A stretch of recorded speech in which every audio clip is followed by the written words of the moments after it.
12월 19일 오늘의 말씀은 요한 1서 1장입니다.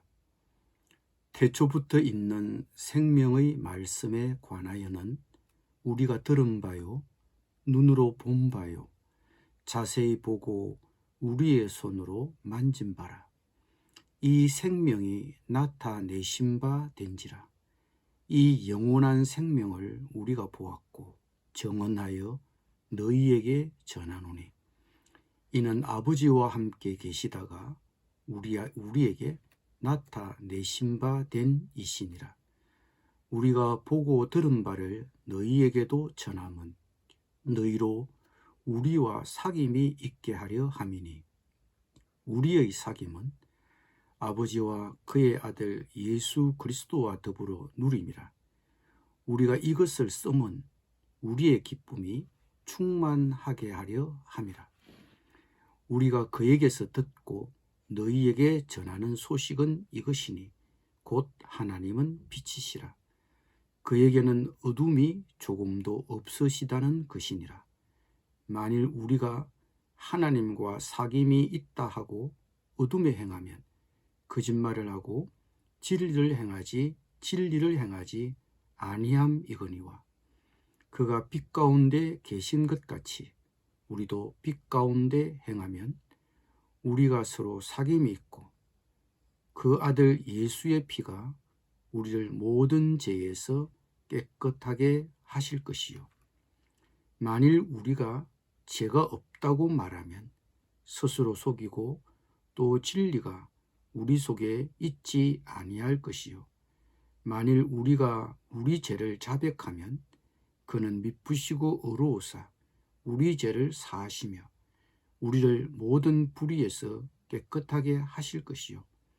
만일 우리가 범죄하지 아니하였다 하면 하나님을 거짓말하는 이로 만드는 것이니 또한 그의 말씀이 우리 속에 있지 아니하니라.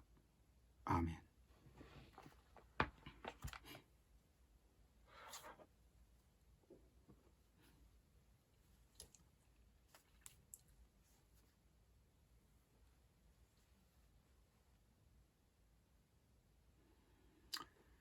요한 1, 2, 3서의 저자는 여러 가지 이유로 요한복음의 저자 사도 요한이 유력합니다. 이 서신은 주후 60년경에 기록된 것으로 보이며 전하는 바에 따르면 요한은 오늘날의 특히 서부 지역에 있는 에베소 부근에서 사역을 시작한 것으로 보입니다. 예수님은 십자가에 달리실 때 자신의 어머니 마리아를 요한에게 부탁했고 요한은 마리아를 예루살렘에 있던 자기 집에 모시고 살다가 바울의 전도 여행으로 말미암아 복음이 소아시아 지방에서 흥왕하게 되자 AD 60년대 중후반경에 노구의 마리아를 모시고 에베소에 왔다고 합니다.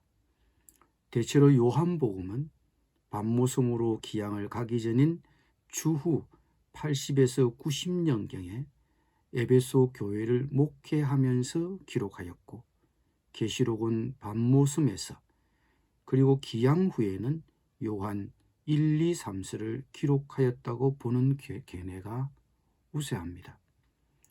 요한은 밤모섬 유배에서 풀려나 에베소로 돌아와 제자들을 양육하다가 AD 100년경 95세라는 나이에 주님 품으로 돌아가게 됩니다. 요한의 시신은 에베소 근처에 묻혔으며 무덤이 있던 그 자리에는 요한 기념교회를 지었으며 지금도 그 자리에는 요한 기념교회 유적이 남아 있습니다. 요한이 요한 1서를 쓰게 된 계기는 당시 영지주의 이단이 교회 안에 들어오게 된 것을 지적하고 예수 그리스도가 육체로 오셨다는 것을 부인하는 이들의 주장에 대하여 바른 깨우침을 주기 위한 것으로 예수 그리스도가 누구이신지에 관한 기독론을 핵심 주제로 다루고 있습니다. 그리고 그리스도인은 어떻게 행동해야 되는가에 대한 윤리도 아울러 주제로 다루고 있습니다. 요한은 먼저 예수 그리스도의 신성, 육신을 입고 이 땅에 오신 성육신, 우리의 구원을 가져온 그의 죽으심, 그리고 예수 그리스도의 중보사역에 관한 글로 요한 1서를 시작하고 있습니다. 예수님은 누구십니까? 예수 그리스도는 태초부터 계신 분입니다. 영원한 생명의 말씀이신 예수 그리스도는 우리를 죄에서 구원하시고 하나님과의 교제를 회복시키시려고 아버지 하나님과 함께 계시다가 우리에게 나타나셨습니다. 육신을 입고 세상에 오셨습니다. 이 생명의 말씀이신 예수 그리스도, 사람으로 이 땅에 오신 예수 그리스도를 요한은 다른 제자들과 함께 듣고 보고 손으로 만졌다고 증언하고 있습니다. 태초부터 있는 생명의 말씀에 관하여는 우리가 들은 바요, 눈으로 본 바요, 자세히 보고 우리의 손으로 만진 바라. 요한은 예수님의 삶을 눈으로 목격한 증인이었습니다. 요한은 예수님과 함께 살았고 함께 다녔으며 여러 해 동안 그분과 인격적이고 신체적인 접촉을 했습니다. 그러므로 그는 예수님에게서 보고 들은 바를 우리에게 전하고 있는 것입니다. 그가 예수 그리스도를 독자인 우리들에게 전하는 목적이 무엇입니까?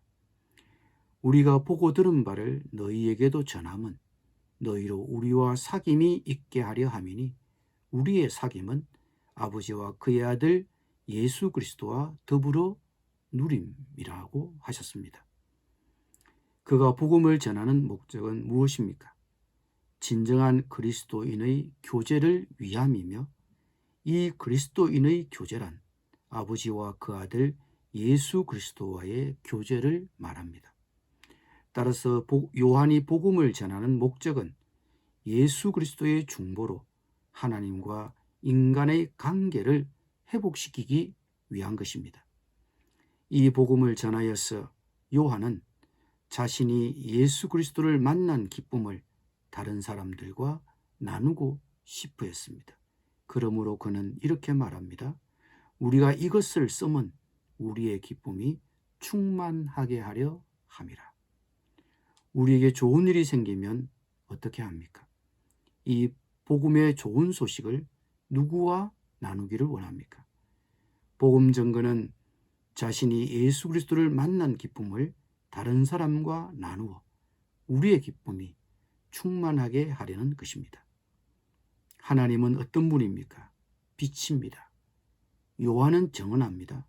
하나님은 빛이시라. 그에게는 어둠이 조금도 없으시다는 것이니라. 빛은 지식과 순전함을 상징합니다.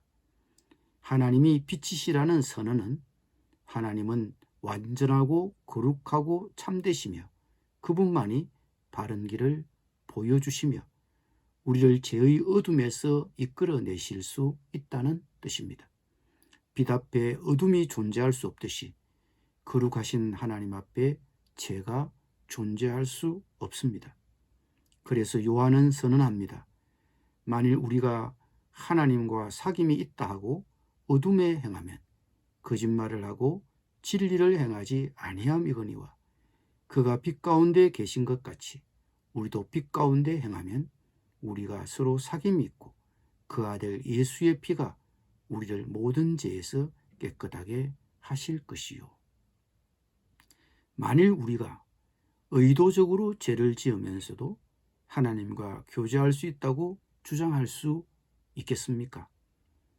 그러나 당시 영지주의 이단들은 우리가 영혼 구원을 받았기 때문에 몸으로는 죄를 지어도 괜찮다는 생각을 하고 있었습니다.